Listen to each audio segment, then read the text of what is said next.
good, y'all? It's the Demouchets REACT, and we're back with another video. Who we got today, C? Today we're back with another American reaction. So excited about this video. If you're new to us and we're new to you, make sure you scroll down, hit that subscribe button, and turn on the post notification bell. Because we're on the road to 200K. And we cannot get there without you guys, alright? Join the family. Without further ado, let's get into the video. Let's get it. I remember the first day I came over, I was like, this cannot be real. I thought it was so beautiful. The view from the ferry is like you just get closer and closer to these beautiful homes, the beautiful water, and just the landscape. And I just thought it was so beautiful. I enjoyed being on the island because it's very easy. I've got everything here I need. I only like to leave the island when I go on holiday. I'm Phoebe Merrick, I'm 23 years old. I'm Ruben Sandloy and I'm 29 years old. And we make about 132,000 USD. And we both live on Waiheke Island, New Zealand.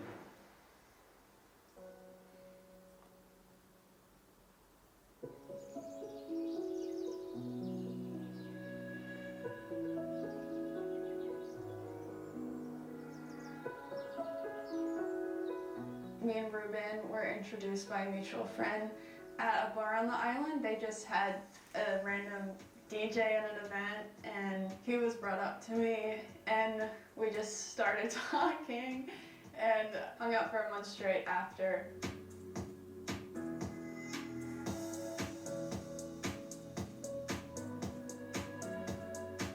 Once you meet the family, that's a wrap. And then we did Vegas because we both love F1 and there was a Formula 1 race at the time. And then yeah, he asked me to be his girlfriend at the top of the Vegas Ferris wheel. What a dream. That is when we decided that I would be moving back to New Zealand to live with him permanently.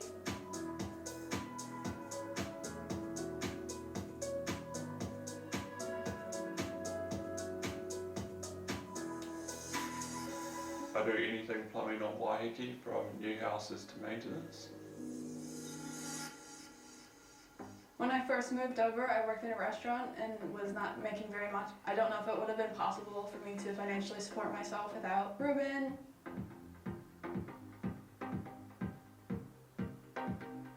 Within the hoppers, okay. It's quite expensive here. The food I do find to be quite expensive. Utilities is quite expensive. Luckily, Ruben's job actually works better living on Waiheke Island because there's less competition for his work. That's good. I obviously get a lot of stick from that from my friends. I was actually saving for a property to buy. It's a lot easier for me to stay at home so I can try to buy my own house on Waiheke. And that's pretty much was the whole purpose. The amount of money we spend on food is not good. We just like to eat a lot. We're definitely big foodies. It's probably what we enjoy spending the most money on versus anything like shopping or going to the city. We definitely spend it more on food. I mean, There's you eat a lot, but option it's for not dining out on Waiheke, so you kind of get to know all the restaurants here, and they're all quite expensive on the island, so we do prefer to cook for ourselves because we can have what we want, and it is slightly cheaper. Groceries are quite expensive, so it's not significantly cheaper than the restaurants, but it is slightly cheaper. Petrol is significantly a lot more expensive. Generally, you're looking at like 10% more on everything because there's a freight coming over. Pretty much just everything will be more expensive. And there's a lot of things that you're not able to buy on the island that you have to buy off island. So we do have to take the ferry over to the city for certain necessities, and that can accumulate quite a cost. It is quite an expensive ferry. Now that's where I tilt my head a little bit because we gotta. I know that's like Ubers is expensive, but getting on the boat to get to the other side just to go buy some stuff. Better stock up for the month. Well, they say you gotta pay to get in and get out. Cool. Yeah, and back. So you doing on the boat to go get some boat items? How you feeling? Right. You gotta get like 3 cases of water, some dishes. You mean, it's a big family, you know what I'm saying? Right. So how would we would have a lot more in thought process things to take into consideration before deciding if do we need. Like, it has to be one trip. We definitely gonna buy our own boat. We're gonna look into buying, I don't care if it's a canoe. They need to do that. That's fine. That's fine. A canoe's crazy. That's crazy. But that's fine though. That's a good idea. Like, just get your own boat and that way you can just move back and forth. That's probably not should be. The water's not that territorial. I don't think they stopped him. Nah, look all them boats. Yeah, he make good money, and she makes good money as well. They should consider that. They got it. So if we are going into the city, we do try to make it worthwhile, just because it's $30 spent. So get everything you need in town, see as many people as you need to see. No. I personally go about once a week. We like to see friends in town, do activities in town, because there's not too much of nightlife on the island. So we'll go to town if we want to see a show, or go out to a bar with friends. Or sometimes we will go in just for a little date night to go to a restaurant that's different from the island and try something new.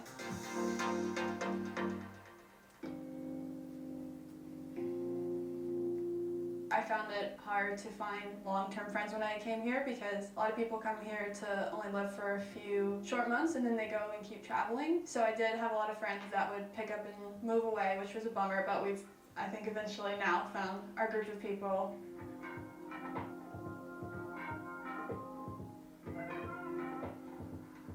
All the Kiwis here found it very amusing, but I was just trying to be super honest that I had some very dumb moments when I first came over. In the US, you pay for petrol before you pump, but that's not common here. You typically will put the petrol in your car, then go inside and pay for it, which I just could not really comprehend. I had to have Ruben explain it to me. Restaurant culture, I think, is different. Basically, in New Zealand, you'll typically go up to the cashier to pay, so I didn't know that, and I was waiting for my check. Oh, Lord. I definitely do feel a lot happier just because my lifestyle is different. It tends to be like people have a lot more free time and we're able to all spend time together, and it feels a lot more social. People really believe in travel here, so I feel very like-minded with everyone. It's worth it for the lifestyle for me. However much we complain about the ferry, I think it's fun that that's how we get to the city on a boat. Everything just felt a bit more worth it to me to pay. Like, I was a bit happier to pay for things here than I was in the US.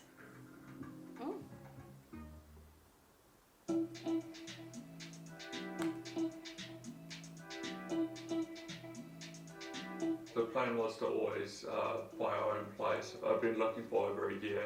The housing market in New Zealand has gone pretty crazy, but now there's a bit of a recession. Prices have leveled out quite nicely, and it's a good time to buy.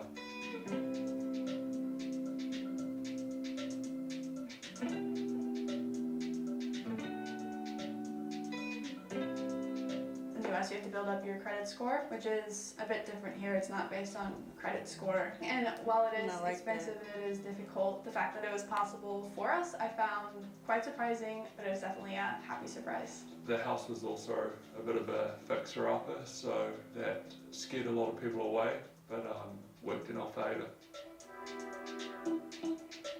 Oh yeah, that'd be nice. Got a nice view. 3 bedrooms, right? That's not bad. You can do a lot with that. Yes, a lot of countries do it that way. If you could pay for it, you can get it. Yeah. You know, it's not always about bad credit or lack of having credit. You know, like in the United States. Oh yeah, that would just stop you from getting a lot of stuff. Right, it push people back a lot. So the renovation work that needs to get done is pretty much everything. If there's leaks in a roof, it's got to get like new flooring, it needs painting. We're going to do it in stages, because we're going to live in it. It needs a new bathroom, new kitchen, but it's all livable at the moment, which is good. It just needs to get upgraded. I think we're both very excited to renovate together. It is something that we both find quite fun. It's a great financial step to take as a couple, so it will be worth it in the long run, even if it is a bit scary right now.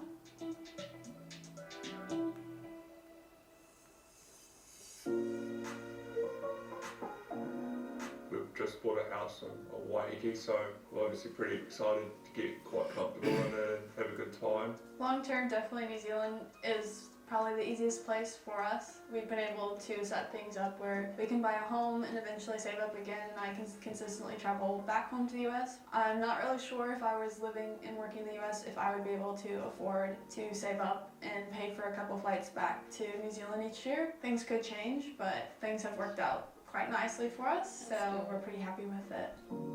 Hey, y'all, we're gonna stop right there, man. Make sure you guys check them out. Yeah, it is different. The challenge is going to always look a bit different until you open your eyes and kind of get into different areas and stuff like that. So yeah, this is our first love story about, oh, I love you, come live here. You know, this is our first love story when it comes to this little series. And he actually left to go all the way to the US to meet the family. You know what I'm saying? But they hit up with the daughter. Yeah. He said we're gonna go back with her though. Right. Just come and say hi.